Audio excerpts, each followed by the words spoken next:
ബോളിവുഡിലെ മികച്ച താരങ്ങളിൽ ഒരാളാണ് മനോജ് ബാജ്പേയി. ഇദ്ദേഹം മലയാളത്തിന്റെ മോഹൻലാലിന്റെയും മമ്മൂട്ടിയുടെയും ഹോളിവുഡ് ഇതിഹാസങ്ങളായ റോബർട്ട് ഡി നീറോ, അൽ പിനീച്ചോ എന്നിവരുമായി താരതമ്യം ചെയ്യുകയാണ്. അഭിനയത്തിന്റെ കാര്യത്തിലും മമ്മൂട്ടിയും മോഹൻലാലും വ്യത്യസ്ത സ്കൂളുകളാണെന്ന് ബാജ്പേയി പറയുന്നു. ഗലാട്ട പ്ലസിന് നൽകിയ അഭിമുഖത്തിലാണ് പ്രതികരണം. മോഹൻലാലും മമ്മൂട്ടി അഭിനയത്തിന്റെ രണ്ട് വ്യത്യസ്ത സ്കൂളുകളാണ്. ഡിനോറയും പച്ചീനയും പോലെ എത്രയൊക്കെ പരിശീലനം നടത്തി എന്ന് പറഞ്ഞാലും അവസാന നിമിഷം എന്തു തോന്നുന്നോ അത് ഡിനോറോ ക്യാമറയ്ക്ക് മുമ്പിൽ ചെയ്യും. അന്നും ഇന്നും ഡിനേറോ അങ്ങനെയാണ്. മോഹൻലാലിന്റെ അഭിനയ രീതിയും അതുപോലെ. ചിത്രീകരണത്തിന് മുമ്പ് തിരക്കഥ മനസ്സിലാക്കും മോഹൻലാൽ. അത് കഴിഞ്ഞ് ആ കഥാപാത്രമായി അയാൾ ജീവിക്കും. അയാൾ എപ്പോഴും എന്ത് ചെയ്യാൻ തയ്യാറാകും.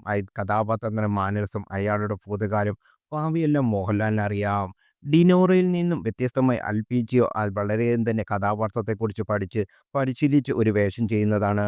മമ്മൂട്ടി അതുപോലെയാണെന്ന് എനിക്ക് തോന്നുന്നു.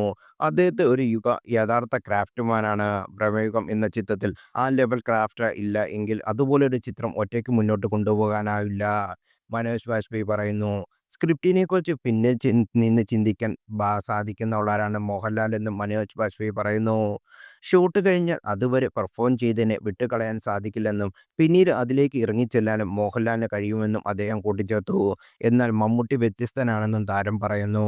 മമ്മൂട്ടി സാറിന്റെ അഭിനയം എത്രമാത്രം സൂക്ഷ്മമാണുള്ളതിന്റെ ഉദാഹരണമാണ് പ്രമേഹം. ആകെ 3 പ്രധാന കഥാപാത്രങ്ങൾ മാത്രമുള്ള സിനിമയെ അദ്ദേഹം എങ്ങനെ ക്യാരി ചെയ്തു എന്ന് നോക്കൂ. ആ സിനിമയിലെ മമ്മൂട്ടി സാറിന്റെ കഥാപാത്രം ആദ്യത്തെ കുറച്ച് സീനുകളിൽ കാണിക്കുന്ന ചില ചെറിയ എക്സ്പ്രഷനുണ്ട്. ചിത്രത്തിന്റെ അവസാനമാണ് അതെല്ലാം ഉത്തരം കിട്ടുന്നതും. അതൊക്കെ അദ്ദേഹത്തിന് മാത്രം സാധിക്കുന്ന കാര്യമാണെന്ന് മനോജ് ബാജ്പേയി കൂട്ടിച്ചേർത്തു.